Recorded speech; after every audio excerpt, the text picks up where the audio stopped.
બગદાણા બબાલ પ્રકરણમાં મહત્વપૂર્ણ વળાંક આવ્યો છે। માયાભાઈ આહિરના પુત્ર અને જયરાજ આહિરના મોટા ભાઈ ભરત આહિર દ્વારા પોલીસમાં સત્તાવાર અરજી કરવામાં આવી છે। ભરત આહિર દ્વારા શું અરજી કરવામાં આવી છે અને એક ચર્ચાઈ રહેલો પ્રશ્ન કે શું બગદાણા પ્રકરણમાં માયાભાઈ આહિરના મોટા દીકરાની એન્ટ્રી થઈ છે તેની વાત કરી આ વિડીયોમાં। નમસ્કાર, આપની સાથે હું સદ્દામ।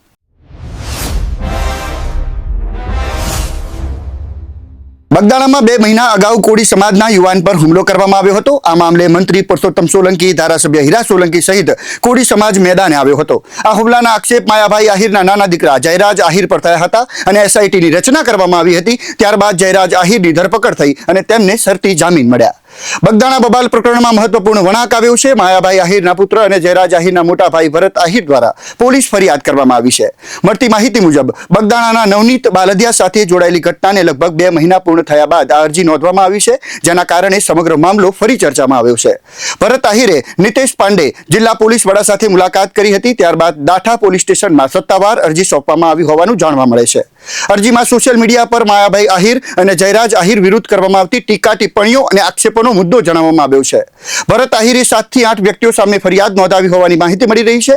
જયરાજ આહિરને જામીન મળ્યા બાદ સોશિયલ મીડિયામાં માયાભાઈ આહિર અને તેમના પરિવાર વિશે ટિપ્પણી કરવામાં આવી રહી છે તેવી ફરિયાદ માયાભાઈના મોટા દીકરાએ કરી છે, જેમાં એવું પણ જાણવા મળી રહ્યું છે કે એક નામ પિન્ટુ કોડીનું પણ છે। અરજીમાં ખાસ કરીને સોશિયલ મીડિયા પર ચાલી રહેલા વિવાદાસ્પદ પોસ્ટ ટિપ્પણીઓનો ઉલ્લેખ કરવામાં આવ્યો છે। પરિવારની પ્રતિષ્ઠાને નુકસાન પહોંચાડવા માટે ઇરાદાપૂર્વક અભિયાન ચલાવવામાં આવી રહ્યું હોવાના આક્ષેપ કરવામાં આવ્યા છે। એવું પણ જાણવા મળી રહ્યું છે કે ભરત આહિરે સોશિયલ મીડિયાની લિંક્સ પણ પોલીસને સોંપી છે। હવે જોવાનું એ રહ્યું કે પોલીસ આ મામલે કેવી કાર્યવાહી કરે છે। માયાભાઈ આહિરના મોટા દીકરા ભરત આહિર આ પ્રકરણમાં આવ્યા છે, પણ માયાભાઈ આહિર આ પ્રકરણથી દૂર જોવા મળ્યા છે, કારણ કે આજ દિન સુધી માયાભાઈનું આ પ્રકરણે કોઈ પણ નિવેદન સામે આવ્યું નથી, સામે આવીને બોલ્યા નથી।